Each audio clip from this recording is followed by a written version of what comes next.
When World War I kicked off, one of the very first battles was also one of the most brutal, and yet most of us have probably never even heard of it. So today, we're going to dive into this incredible 10-day fight that ended in the war's first massive upset. So, let me ask you a question. When you think about the first Allied victories of World War I, what pops into your head? For most people, it's probably, the muddy trenches of the Western Front, right? Somewhere in France or Belgium. Well, what if I told you the real answer is nowhere near there? The actual first Allied victory of the war went down on this rugged mountainside in Serbia.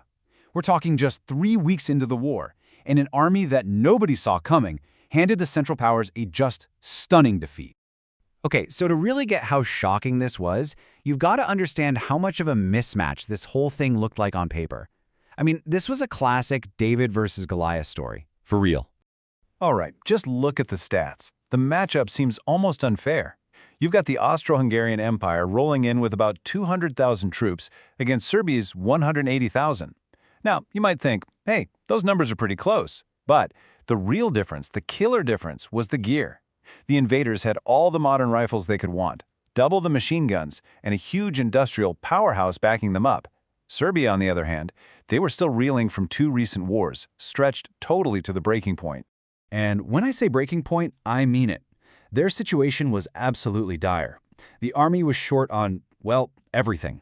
You had soldiers reporting for duty barefoot. And get this, it's estimated that if they had called up every man they could, a full 50,000 of them would have had no equipment at all. No rifle, no nothing. Just standing there. So you can imagine the Austro-Hungarian command looking at this and just oozing confidence. Their top general, Oskar Podierek, actually dismissed the Serbs as nothing more than pig farmers. Talk about arrogance. And yeah, that was an attitude that was about to blow up in his face, big time. But here's the thing. Serbia had advantages you just can't measure on a spreadsheet. For one, their soldiers were incredibly motivated. They were literally defending their homes. Plus, they were battle-hardened veterans from the Balkan Wars. Now compare that to the Austro-Hungarian army. Their morale, not so great. And this is just wild. 40% of their soldiers were actually fellow South Slavs, like Croats and Bosnian Muslims, who were being forced to fight against people they considered their brothers. So with all that in mind, how did this impossible mismatch actually play out on the ground? Well, the stage was set for a massive clash on a place called Cer Mountain. Okay, so mid-August 1914, the invasion kicks off. Huge Austro-Hungarian armies start pouring across the Drina and Sava rivers. Their plan was to converge on this one strategic town, Valjevo. This was supposed to be a massive, overwhelming attack from multiple directions, designed to just crush the Serbian defenses before they knew what hit them. But what happened next unfolded with just shocking speed. It all starts with this chaotic, confusing battle in the middle of the night on August 15th. But by the next day, the Serbs, who knew the land like the back of their hand, had already seized the crucial high ground. And then just 3 days after that, the Austro-Hungarian will to fight just completely collapses. The retreat turns into a full-blown rout. And by August 24th, less than 10 days after it started, the whole thing was over. This quote from a Serbian captain really paints a picture of that sudden chaos. The battle didn't start with some grand organized charge. Nope. It started with a soldier, out of breath, screaming in the dark on a stormy night. "Major, sir, the enemy!" It was just pure confusion right from the get-go. And what started in chaos ended in a total, unmitigated collapse. This wasn't an orderly retreat. It was a panicked, desperate flight for survival. All unit cohesion just shattered. You had terrified soldiers just scrambling back towards the Drina River, and in that panic, a huge number of them actually drowned just trying to get away. But this victory, as incredible as it was, came at a terrible, terrible price. The triumph on the mountain left behind a scene of just almost unimaginable horror. I mean, just look at the numbers. They tell such a grim story. The Serbians lost nearly 20,000 men, but the Austro-Hungarian losses were just staggering. More than double that, over 45,000 men killed, wounded, or captured. It was really a bloody preview of the sheer human cost that would come to define the rest of the war.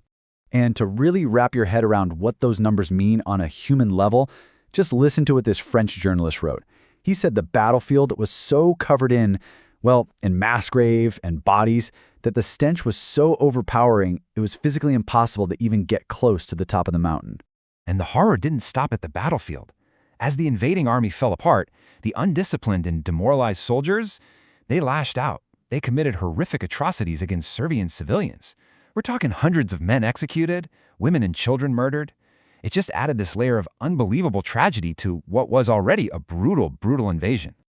So, okay, we've talked about this brutal victory and its horrific cost. But why does this one battle in a seemingly remote corner of Europe really matter today? Well, because its impact echoed way beyond the Balkans. The legacy here is just huge. First off, this was the very first Allied victory of World War I. Think about that. What a massive morale boost, right when they needed it most.